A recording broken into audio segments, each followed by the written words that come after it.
Respect fam, this is the minister's Red Pill Diaries. I'm the interfaith minister Nka'alah, Fonkwa Ambe, the initiator of the Ministry of Spiritology and director of the Association for Cultural Awareness. We're just going to dive right into this particular session of our Red Pill Diaries, and we're going to be talking about the 5 pillars of compatibility. And we actually want to bring out this topic because a lot of individuals have approached me since we sent out our recent flyer notifying the general public of some of the activities our ministry conducted. And even before that, I had been doing essentially what we call red pill marriage and relationship coaching for individuals in our African ministry participatory setup. So to just come out with some relationship marriage advice on how to strengthen your relationship, we want to start pointing out the 5 pillars of compatibility. And essentially,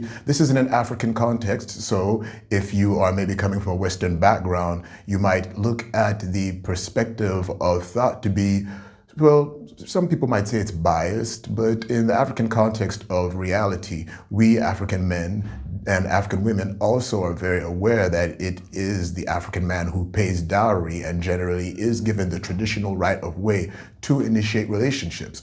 So in establishing the 5 pillars of compatibility, we will be keeping that cultural perspective in mind. Now, number 1, the first pillar, and it's not in any particular ranking that I'm going to be giving these pillars, but just as they're going to flow, the first pillar that we do have to always keep in priority when establishing a relationship or looking for an individual who we want to take as a marital partner should be sexuality. Let's just be honest.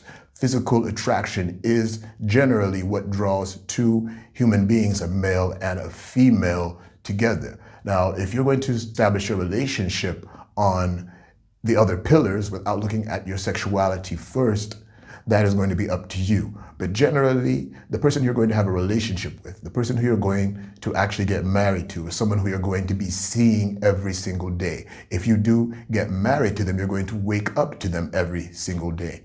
And I'm not going to give you the societal standard of what beauty or attraction or proper sexuality is, but I do want you to recognize that if you don't find yourself sexually attracted to somebody, then getting into a relationship or deciding to marry them generally will not necessarily work out. It's important that you should always make sure that you have an attraction to that person. Number 2, the economics. It's important. Finances is not necessarily what we're talking about when we want to bring out the point of economics. We want to also add the idea of homekeeping, general grooming, being able to manage resources. Like we said, not just finances, but in essentially food resources, managing the home, cooking, the cleaning, finding resources, building up the environment, what type of car do you want to drive, what type of curtains do you want to have. These aspects, they're all important. How does somebody present themselves in their, should we say, household environment? How do they sustain it, essentially? How do they keep it neat? What are the particular things they like to bring in it? Are they more of an iron stainless steel person or like a wood grain type of person? You see, are you the type of person who, when you want to set up your bed, you're going to pay attention to whether it focuses on the cardinal points of the compass, or are you someone who, in your organization, you generally just go with the flow with your Shekinah? This is going to be very important when you're establishing your relationship with an individual who you want to date seriously, maybe date casually, or have a total marital relationship with it. If you get into incompatibility, in which you find that you have linked yourself with someone who maybe isn't regular with the laundry, keeps spaces unclean, the meals that you like to have, the person is not able to prepare them, those things are going to actually create some dichotomy between you, and it can affect your relationship. So you have to also keep the economics in mind when you're establishing your relationship. Now, number 3, and actually number 3, it could have been number 1 if we wanted to start it, but you need to pay attention to the psychology of the individual who you're going to try to have a relationship, get married to, or date, perhaps towards seeing if you want to even just have a serious relationship with them, or just have a casual relationship with them, which helps you to just keep yourself emotionally up, which is going to be the next pillar. But let's look at this idea of psychology, because if you don't get into a relationship with someone who you actually share intellectual ideas with, the things you like to talk about. Are you someone who likes to talk about cars, and then you get into a relationship with someone who typically is just into, the Nigerian film, their fashion, their makeup, and their hair? Are you a lady who is studious, is ambitious about education, but you're getting into a relationship with someone who is not focused on their education and just wants to maybe go out and hustle money, hang out with the boys and party? If you realize that your psychology, the way that you think, you don't share common grounds, then I'm going to tell you, ladies, gents, you're getting into very dangerous water, because after your sexuality, after economics, after the emotions, after everything that we're going to discuss as the 5 pillars of compatibility, you're going to want someone who you like to talk to. And if you don't actually share things in common that you can regularly discuss and talk about, then this is going to be the immediate breakdown of your relationship, because you're going to find out that you don't have what is called intellectual compatibility. So it's important that the psychology of the person does match your own. If it doesn't, even if you're sexually attracted to the person, sex when you're about 50, 60, 70 years old for marital couples is not going to be what's really the priority. It's going to be maybe along the lines of economics, spirituality, the psychology that we're talking about. But if you first don't have the foundation laid out for the psychology that you all can't discuss and meet common grounds, then you're digging yourself a very, very deep grave that you're going to fall into very quickly, and your relationship will collapse because of it. The 4th pillar, emotions. This is also extremely important. Emotional compatibility is another very, very important pillar in a relationship, because if you are actually in a relationship, whether dating, married, or serious with some type of commission going towards marriage, and you realize that you're someone who you get really emotional over things that make you sad, like watching a movie and, it's very romantic and you're seeing a breakup in it, and then you're with someone who isn't moved by things like that. If you're someone passes away in your immediate family or a close friend, and you see that the person who you've partnered with actually isn't quickly moved by the things that easily move you, you're going to find a lot of friction as your relationship is going to be evolving. If you're someone who is very deeply attached in romance and love, which affects the way that you hold on to friendships from prior relationships, and you get into a relationship with someone who easily is not attached because their emotions don't always take them back into the past, then you're going to find a lot of friction in your relationship. Now, there's some people who they can move like that. They can be like, oh, this is someone who I used to date and we're still just friends. And someone who has that type of emotional relationship that balances with that individual would quickly see that, because them too, they would also have 1 or 2 relationships with people who they were romantically involved in their past. So they can see the balance in it. It wouldn't bring the friction. But if you're someone who your emotional compatibility is not balanced in these regards, and you know what emotions are: your sadness, your love, your happiness, your despair, angst, those things that make you feel bored, those things that make you feel depressed. If these things do not balance in the relationship that you're in, then you're going to have friction. You won't have a pillar that will be solid enough to maintain and keep that relationship stabilized. And after looking at the emotions now, we want to finally get to the 5th pillar, which is extremely important. And like I said, we didn't come with these in any particular order, though you could rank them according to their value, depending on what gives you your priority. I'm not giving them any priority according to my own preference either. But the 5th pillar is spirituality. And I mean, like I said, this could have even still been the first to me, but all of them are important as you're going to start to meditate and reflect on them, because you'll see that if you are not equally spiritually yoked to an individual who you find yourself in a romantic relationship with, then you're going to find a lot of friction and complications inside the relationships. And why am I saying this?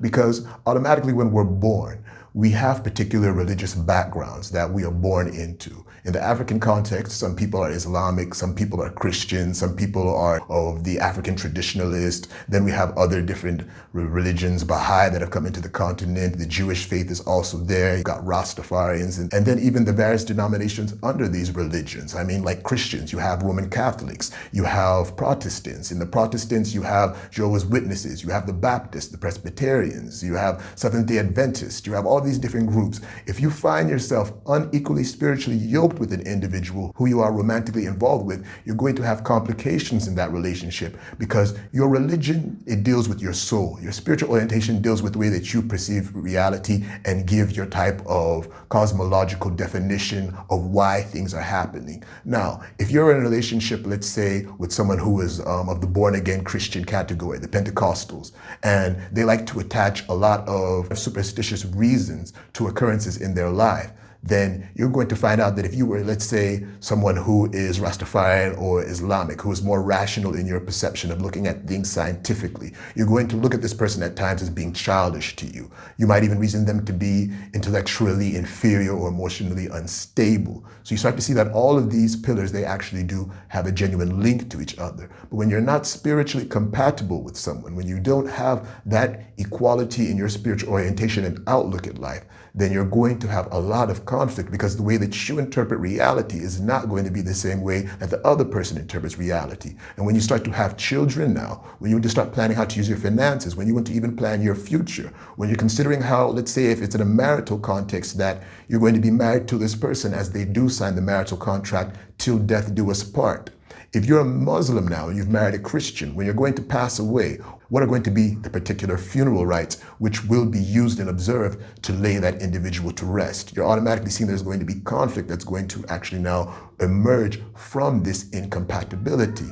So it's very important that you keep your spirituality in priority when you're seeking your relationship partners. And I want to bring the importance of this out. Why? Because we're talking about compatibility and the fact that we are seeing on the African continent, as the economics of the continent is evolving in its conflicted integration into Western imperialism and capitalism, we are seeing an alarming amount of relationships falling into divorce, difficulties even attaining marriage. A lot of women are complaining about marriage. A lot of men are complaining that they can't even find the proper marital partner. And I want to explain this to you and explain with a simple reason why these difficulties are coming out.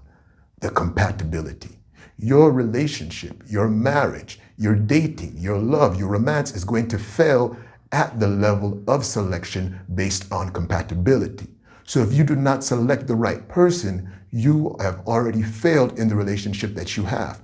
You can make 2 years, 3 years, 4, 5, 6 months. Some people have immediate compatibility in 3 months. You see that they can even get married because the compatibility is there. Some people are married 20 years in incompatibility with 4 children, and they finally do separate, because all of this while they've actually been battling to sustain a relationship that right from the jump was not correct because you chose the wrong person. And I'll be honest, a lot of you right now are inside bad relationships because you're with people who you just should not have been with in the first place. And you need to start thinking about that. So it's important that you take these 5 pillars and write them down.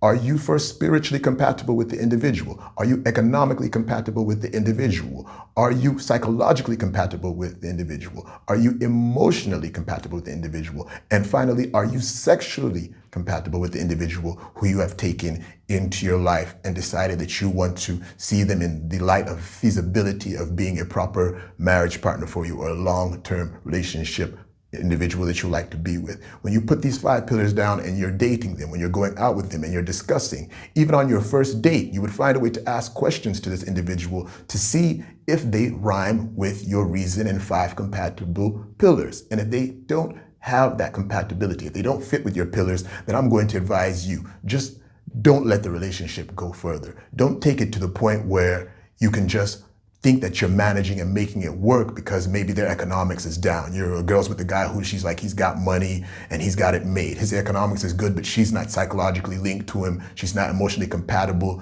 And then after forcing herself into that relationship, oftentimes in our society now, getting married, she discovers 3, 4, 5 years down the road that she's not feeling this dude. And because of that economics or the sexuality, the relationship scatters. You start to find adultery. You find a lot of quarreling. You find a lot of domestic violence. Children get brought in who force the relationship to stay together, and it's general unhappiness. So that's what we want you to understand in this particular session of the Minister's Red Pill Diaries, how to actually have a sustainable relationship based on the 5 pillars of compatibility. If you like this video and watched it to the end, I want you to make sure that you do hit the like button, subscribe, and make sure you share this video to other people to help them be able to sustain their relationship and improve on it. Maybe they're in a relationship right now that's going downhill. If they can look at these 5 pillars, it's possible they can rebuild it back up. But like I'm telling you, almost 8 out of 10 times, is just the wrong person in the first place. The pillars were never there to support the house up. So the house was never even built, though they thought it was. I want you to take that red pill knowledge, implicate it into your life, and improve on your relationships. And of course, make sure that even irrespective of, you do look at yourself as a decent human being and try to find the good in that other individual so that you can grow in one way or another. But if it's not possible, well, like we say, this is red pill knowledge. You just have to find your way out of that relationship so that the negativity that would be being bred between the two of you, it actually does cease to stop, and you can find the individual that you can build your relationship with properly on the solid 5 pillars. I've been your interfaith minister, Nka'alah, signing out, telling you all finally, y'all just have some peace and stay blessed.